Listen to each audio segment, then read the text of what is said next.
বাংলাদেশের মহিদীপুর সীমান্তে বাণিজ্য বন্ধ, স্থলবন্দরে বন্ধ আমদানি রপ্তানি। বাংলাদেশের পানামা বন্দরে আটকে রয়েছেন ভারতের ৩৫০টি লরি সীমান্তে, এবং বিএসএফ এর চরম সতর্কতা এই মুহূর্তে সেখানে রয়েছে।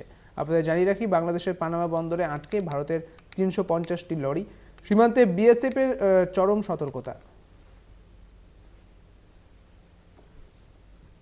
অর্থাৎ বিভিন্ন সীমান্তবর্তী এলাকায় যে কড়া নজরদারি চলছে, পাশাপাশি মালদহের মহদীপুর সীমান্তেও কিন্তু বাণিজ্য বন্ধ করে রাখা হয়েছে, স্থলবন্দর বন্ধ রয়েছে, সেখানে আমদানি রপ্তানি হচ্ছে না, বাংলাদেশ থেকে কোনো পণ্য আসতে পারছে না এবং যেতেও পারছে না।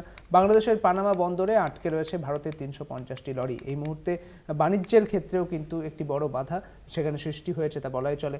সীমান্তে বিএসএফ এর চরম সতর্কতা রয়েছে, পাশাপাশি এই সতর্কতা কিন্তু জারি রয়েছে, বিভিন্ন সীমান্তে এই সতর্কতা জারি রয়েছে। বনগাঁ পেট্রোপোল সীমান্তের ছবি আপনারা দেখেছেন, বসিরহাটের ছবি আপনারা দেখেছেন, সুন্দরবনেও যেখানে নদী এবং সমুদ্রের যে সমুদ্রেও কিন্তু নজরদারি চলছে।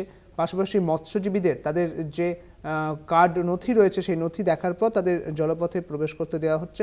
পাশাপাশি এই ছবি আপনাদের দেখাচ্ছি, যেখানে মালদহের ছবিটা উঠে আসছে। মালদহের এই সীমান্তবর্তী এলাকা, যেখানে স্থলবন্দরগুলিকে বন্ধ করে রাখা হয়েছে, সেখানে আটকে রয়েছেন ভারত থেকে যাওয়া একাধিক ট্রাক কিন্তু সেখানে আটকে রয়েছে।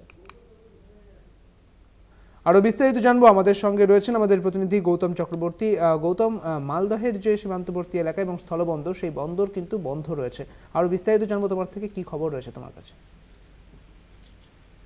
হ্যাঁ দেখো সুদীপ্ত, যে গতকাল যে পরিস্থিতি ছিল বিকেলের পর থেকে, সেই উত্তেজনা, বিএসএফ এর ছুটোছুটি, কিন্তু আজকে সকাল থেকে একদমই ভারত বাংলাদেশ মহদীপুর সীমান্ত পুরোপুরি একবারে জনমানবহীন। হাতে গোনা কিছু মানুষ বাংলাদেশি নাগরিক, তারা পাসপোর্ট নিয়ে ইমিগ্রেশন চেকপোস্ট দিয়ে মহদীপুর সীমান্ত পেরিয়ে বাংলাদেশে গেছেন।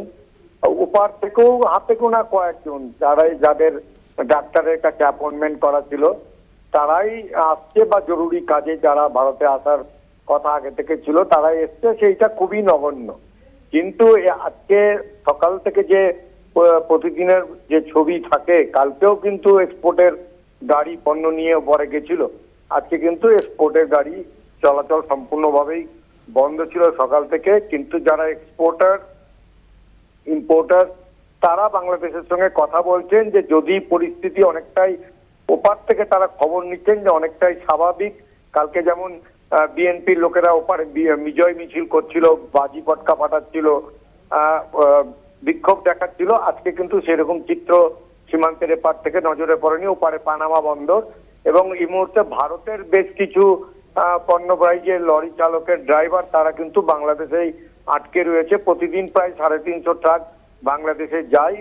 18 থেকে 20 কোটি টাকার বিদেশি মুদ্রা ভারতের আয় হয় এই বন্দর থেকে, সেটা সম্পূর্ণভাবে স্তব্ধ। তবে যারা ব্যবসায়ী, দুদেশের ব্যবসায়ীরাই চাইছেন যে অতি সত্বর এই এক্সপোর্ট ইম্পোর্ট যেন চালু হয়। এই পরিস্থিতি তৈরি করতে বিএসএফ, ওপারে বিজিবি, তারপরে ইমিগ্রেশন চেকপোস্টের ভারতের পক্ষ থেকে ওপারে যারা শুল্ক দপ্তরের আধিকারিক আছেন, ক্লিয়ারিং এজেন্ট, তারা সবাই আলোচনা করছেন।